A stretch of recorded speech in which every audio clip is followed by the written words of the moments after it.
현재 WTO 총장 선거는 역사상 가장 불투명하고 복잡, 혼란스러운 형국으로 치닫고 있는 상황입니다. WTO는 선호도 조사에서 나이지리아의 응고지 후보가 유명희 후보를 앞섰다고 이야기하면서 응고지 후보에게는 WTO를 이끌어달라는 제안을, 유명희 후보에게는 사퇴 여지를 남기고 있습니다. 영국 BBC 등은 나이지리아 후보가 105표 내외를 가져가게 되면서 60표 내외에 한국을 앞섰다고 했습니다. 그런데 미 국무부가 WTO와 같은 날에 유명희 후보를 공개 지지 선언하면서 갑자기 큰 혼란에 빠져버렸습니다.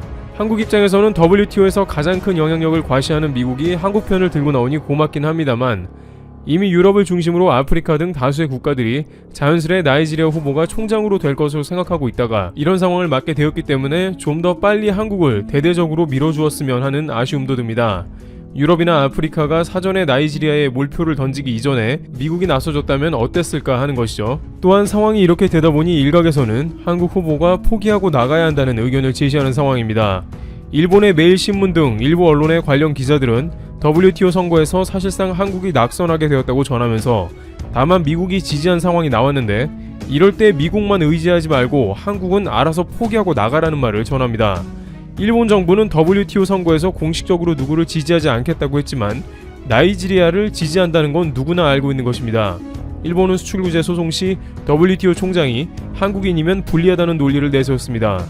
물론 이것뿐만이 아니고 일본은 반기문 유엔 총장을 비롯해서 국제무대에서 한국 밑에서 일할 수 없다는 논의가 내부적으로 이뤄지고 집요하게 한국이 국제수장을 맡는 것을 방해해온 것으로 보입니다. 그런데 이번에는 반대 의사를 대놓고 비추지 않은 것은 바로 미국이 한국을 지지하는 것을 알고 있기 때문이죠. 게다가 미국은 중국과 WTO 선거에서 힘겨루기를 벌인다는 것은 일본이 매우 잘 알고 있는 사실입니다. 또한 미국은 얼마 전에 WTO 소송에서 중국에 패하고 트럼프 대통령은 불편한 심기를 드러내기도 했습니다. 따라서 일본은 평소에 최우방 동맹국이자 G7 연합체 리더인 미국이 한국을 지지하니 침묵하기 시작했습니다. 특히 미국이 공개적으로 한국을 지지할 때쯤엔 WTO 선거 기사로 도배되던 각종 포털들도 WTO 총장 선거 결과가 나올 때쯤에는 거의 기사가 없거나 짧은 단신으로만 기사를 처리했습니다.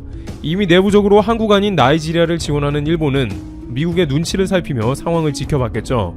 그런데 이 와중에 WTO 응고지 오콘지 이에알라 나이지리아 후보가 올린 트윗이 문제가 됐습니다. 후보의 가장 최근 트윗을 보면 느닷없이 일본의 스가 총리를 극찬하면서 축하를 보낸 모습이 나온 겁니다.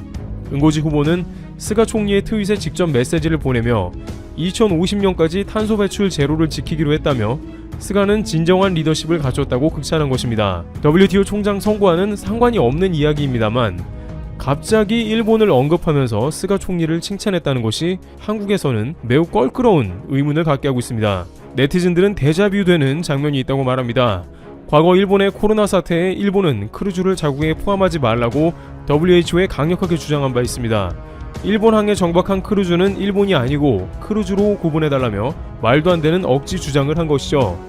그런데 갑자기 WHO는 일본의 주장대로 크루즈 선박을 정말 일본과 따로 구분해서 큰 논란을 낳은 바 있습니다. 하지만 며칠 뒤 네티즌들은 테드로스 WHO 총장이 일본에 WHO $10,000,000 후원을 감사한다는 트윗한 것을 보며 그래서 크루즈가 일본에 포함 안 된 게 아니냐면서 관련 사안에 대해서 의혹을 품은 바 있습니다.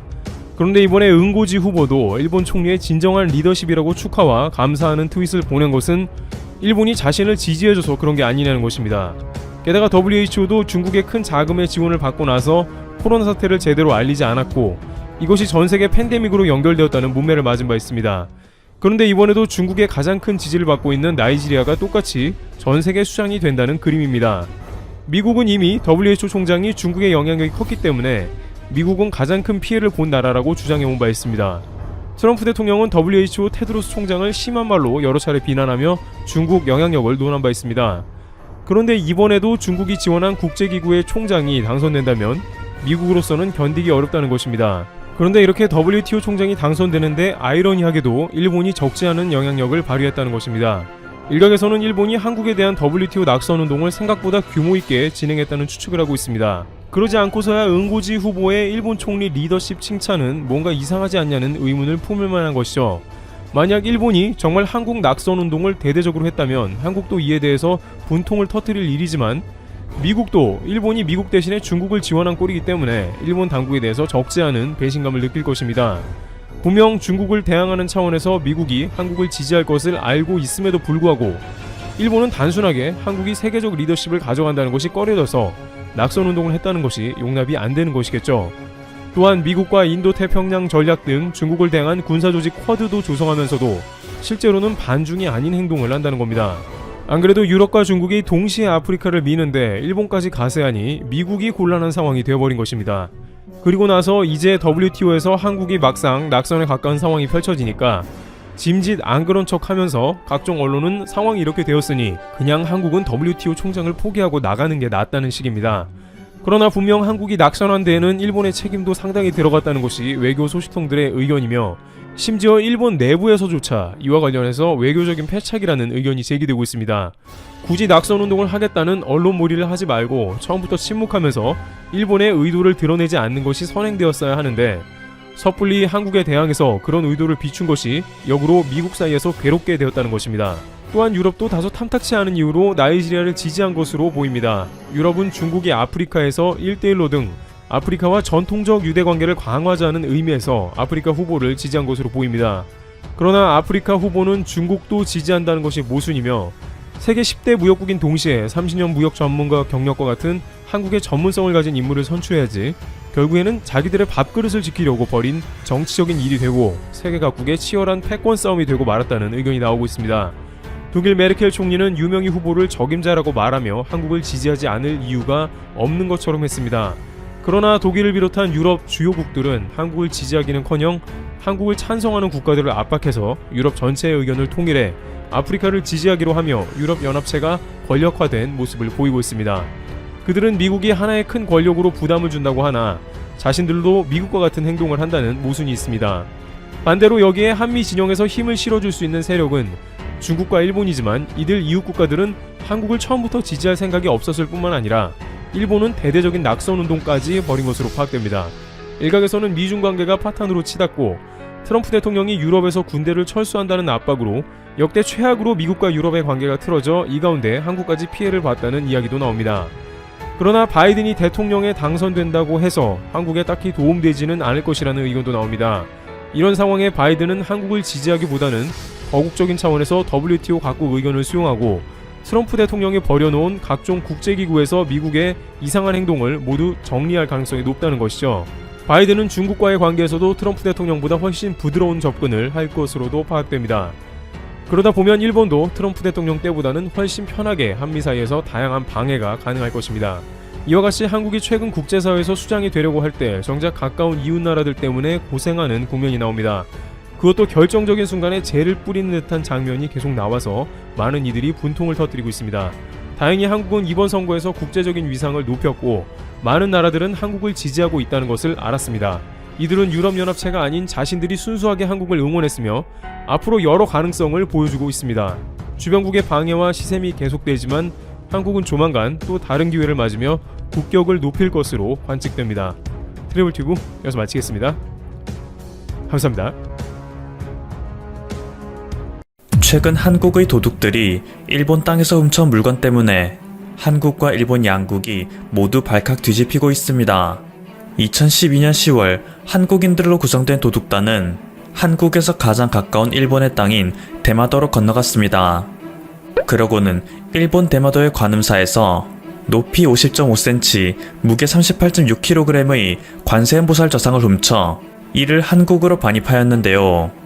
이 사실을 알게 된 한국 정부에서는 2014년 문화재보호법에 따라 이것을 국가에 몰수시켰고 2016년에는 이들을 문화재보호법 위반 혐의로 실형 선고시켰습니다. 오늘날 수많은 국가들이 지키는 국제법 속에는 훔친 문화재는 돌려줘야 한다 라는 조항이 있습니다. 물론 과거 열강 시절 전 세계 곳곳에서 훔쳐온 문화재들로 박물관을 가득 채우고 있는 프랑스나 영국 등은 이것을 전혀 지키고 있진 않지만 한국이 이 국제법을 지켜야 한다는 사실은 변함이 없죠. 한국 정부는 이 관세음보살 좌상을 일본 정부에 인도할 준비를 하고 있었습니다. 그런데 반전은 이후에 벌어졌습니다. 이 불상의 안쪽에서 1330년쯤 충남 서산 부석사 스님과 속인들이 불상을 봉인했다는 기록이 발견된 것입니다. 애초에 이 불상은 고려시대의 유물이었던 거죠. 부석사 측에서는 14세기 서해안에 자주 출몰했던 왜구가 약탈한 문화재 중 하나, 라며 불상을 관리하는 한국 정부를 상대로 이 불상을 부석사에 인도할 것을 요구하는 소송을 진행했습니다. 만약 국가 간의 정상적인 교류로 불상이 일본에 건너갔다면 불상 안에 있는 복작물은 모두 비우고 줬을 것이다. 그런데 복작물이 그대로 발견되었다는 것은 왜구가 무단으로 약탈해간 문화재라는 핵심 증거이다. 라며 자신들의 주장을 뒷받침했습니다. 이에 따라 2017년 1월 대전지방법원에서는 불상 점유자인 한국 정부는 일본이 아닌 부석사에게 불상을 인도할 의무가 있다 라는 판결을 내리게 되었습니다. 하지만 이에 반발한 일본 관음사 측이 2심 재판에 직접 참여하기로 결정하였습니다. 또 한국은 국제법을 지키지 않은 나라가 되는 것이냐며 얼른 일본의 유물이자 사찰의 재산인 불상을 돌려달라는 것입니다. 앞으로 재판의 향방이 어떻게 될지는 더욱 불투명하게 되었습니다. 일본의 입장에서는 이 유물이 원래 한국의 것이었다는 게 전혀 중요하지 않습니다. 그 시절 한국은 약했고 강한 일본이 한국의 것을 빼앗는 것은 당연했기 때문이죠. 그리고 그때 일본이 정당하게 빼앗은 것들은 당연히 일본의 재산으로 귀속되는 게 맞다 생각합니다. 일반적인 상식으로는 도저히 납득되지 않는 사고방식이지만 만약 이렇게 생각하지 않는다면 일본은 한국에게 배상금만 갚다가 나라가 붕괴할 수밖에 없습니다. 훗날 세계 최고의 경제대국이 될 예정인 태평양 건너의 미국을 건드린 일본은 태평양 전쟁에서 국가 예산의 280배나 되는 돈을 허비했습니다. 일본은 이 전쟁 비용을 충당하기 위해 무리한 화폐 정책을 실시했고 이것은 국가 전체적인 인플레이션을 초래하고 말았습니다. 미국은 제1차 세계대전과 2차 세계대전을 통해 유럽에 수많은 군수물자를 팔아 부를 쌓은 반면 일본은 그럴 만한 기초 체력이 전혀 없었습니다. 그래서 진주만을 기습함으로써 빠르게 승기를 잡으려 했지만 생각보다 전쟁의 전개가 빠르게 진척되지 않아 시간이 지날수록 헐떡이며 미국에게 뒤처지기 시작한 것이죠. 일본은 자국민들의 예금을 봉쇄하여 국민들의 재산을 강제 징수하였습니다. 당시 가장 높은 세율을 적용받은 사람은 자산의 90%를 국가에게 몰수당할 정도였습니다. 일본의 수많은 부유층이 대부분의 재산을 잃게 되었습니다. 하지만 그럼에도 일본은 미국에게 밀려 경제난에 허덕였습니다. 그래서 이윽고 본격적인 한반도 수탈을 시작한 것이죠. 한국 사람들 대부분이 모르는 사실이지만 사실 한반도에는 세계 최대 규모의 금광이 두 곳이나 있었습니다. 첫째는 운산 금광입니다. 평안도 운산 지역이 위치한 광산으로서 20세기 초 동양에서는 최대 규모, 세계에서는 2위 규모를 자랑하던 금광이었습니다. 처음에는 미국의 외교관 호르스 뉴턴 알렌이 고종에게서 채굴권을 받아 운영하고 있었는데 얼마 후 일본이 그로부터 헐값에 이를 강탈하였습니다. 그리고 이 금광이 있는 대한제국의 금을 모조리 긁어갔습니다. 두 번째는 대유동 금광입니다. 평안도 창성 지역에 위치한 금광으로 운산 금광이 못지않게 막대한 규모를 자랑합니다. 이곳 역시 일본이 강제로 빼앗아 안에 있는 금을 모조리 긁어갔습니다. 사실 이곳에 있는 금을 팔아본 돈으로 운산 금광을 매입한 것이었죠. 이렇게 운산 금광과 대유동 금광을 모두 갖고 있던 한반도의 평안도는 당시 세계적인 금광지대로 불렸었습니다. 그리고 이 두 곳을 수탈한 일본은 유럽의 남미 식민지를 제외하고는 전 세계 최대 규모의 금을 채굴하여 판매하는 국가가 되었죠. 일본은 이렇게 한반도를 수탈한 돈을 바탕으로 동아시아의 맹호가 될 수 있었던 것입니다. 물론 이후 미국에게 처참히 패배하긴 했지만 일본은 사실 한국에게 평생 고마워해야 하는 입장이라 해도 과언이 아닌데요. 실상은 전혀 다릅니다. 지난 12월 일본 정부에서는 조센징이라는 표현이 인권 침해가 아니라는 막말을 했습니다. 헤이트 스피치 처벌법이 있는 일본에서 이러한 판결이 내려진 것은 상당히 차별적이라 할 수 있는데요. 일본의 공영방송인 NHK에서는 1945년에 SNS가 있었다는 설정으로 트위터에 글을 올리는 행사를 기획했습니다.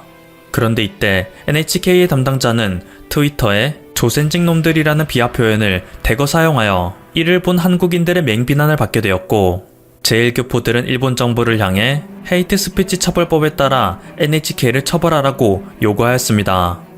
하지만 일본 정부에서는 이것이 인권 침해가 아니라는 황당한 결론을 내린 것이죠. 하필 한국이 독립한 1945년을 시대 배경으로 기획한 NHK의 의도도 투명한데 마치 짜고 치는 듯이 무죄 판결을 내리는 일본 정부의 행태에 분노하는 한국 네티즌들의 반발이 끊이지 않았습니다. 그런데 막상 이러한 한국 네티즌들의 반응을 본 일본 네티즌들은 한국은 왜 항상 별것 아닌 일의 발작인가? 남의 나라에 신경 쓸 시간에 본인의 삶에나 집중해라. 그러니 후진국에서 벗어나지 못하는 것이라며 한국 네티즌들을 비아냥거리기만 할 뿐입니다. 과거 돈이 부족하여 한국을 수탈한 데다가 피해자로 전락한 한국을 조롱하기까지 하는 일본을 보면 인성이 터졌다라는 생각밖에 들지 않는데요. 사실 대부분의 일본 네티즌들은 정말로 아무것도 모르기 때문에 이런 모습을 보이는 것입니다. 그들은 자신의 역사에 대해 1도 제대로 아는 것이 없죠. 트위터에서 활동 중인 일본의 한 역사 교수는 매번 시험 채점 시즌이 돌아올 때마다 일본인 학생들의 상상을 초월하는 가공 세계사 지식에 괴로움을 토로하는 트윗을 올리곤 합니다. 한국과 미국이 냉전체제의 휴전을 선언했다든지 한반도가 유럽 열강들의 식민지였다든지 1990년대 들어 한국에 대한 일본의 영향력이 줄어들자 한국이 독도를 침공하였다든지 한국은 1990년대 들어 유엔에 가입하였기에 그때부터 비로소 미국과의 무역을 시작했다든지 1980년대 이전까지 일본은 전쟁 상태였다든지 각종 기상천외한 답안지가 쏟아져 나온답니다. 이것은 모두 그동안 일본의 문화계와 정부 그리고 언론에서 일본 국민들을 역사 문외한으로 만들고 잘못된 역사 지식을 세뇌한 결과라고 할 수 있는데요. 일본은 수십 년간 가진 방법으로 자국민에게 평행세계의 일본을 가르쳐왔습니다. 다음의 만화를 보면 그 실상을 알 수 있죠. 일본의 자위대가 모습을 드러냅니다. 당장이라도 총을 격발할 수도 있는 긴박한 순간 그들은 눈앞에 있는 두 소녀를 보더니 일제히 공격 태세를 늦추게 됩니다. 그리고 그 뒤에 악당이 등장합니다. 일본의 군인은 민간인이 전투에 휘말리는 것을 용납하지 않는 자들이구나. 이 만화를 읽은 일본인들이 자위대에 대한 자긍심을 느끼게 하는 클라이막스 장면입니다. 물론